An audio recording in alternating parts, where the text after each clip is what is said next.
உலகத்தின் சுகாதாரத்தையே கேள்விக்குறியாக மாற்றியுள்ள பிளாஸ்டிக் கழிவிலிருந்து அரிய பொருளாய் மாறிவரும் டீசல் உட்பட சமையல் எரிவாயு வரை தயாரிக்க முடியும் என்பதை நிரூபித்துள்ளார் சித்ரா தியாகராஜன்.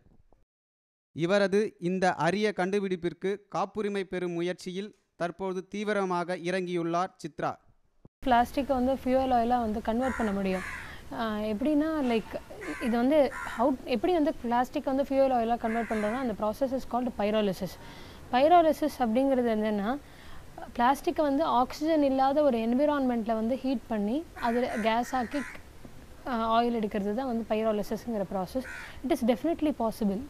பிவிசி குழாய்கள், பெட் பாட்டில்கள் தவிர மற்ற அனைத்து பிளாஸ்டிக் பொருட்களில் இருந்தும் டீசல் தயாரிக்க முடியும் என்ற தனது சாதனையை நம்மிடம் தெரிவித்துள்ளார்.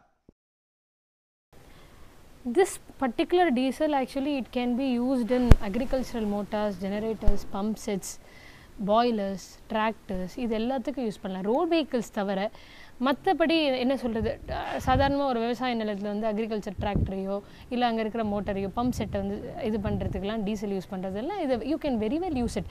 10 கிலோ பிளாஸ்டிக் குப்பையிலிருந்து 8 லிட்டர் டீசலை உற்பத்தி செய்ய முடியும் என்ற இம்மாணவியின் கண்டுபிடிப்பு உலக வரலாற்றையே மாற்றியமைத்தாலும் அதில் ஆச்சரியமில்லை. லோகநாதன், ரெட்பிக்ஸ் நியூஸ்.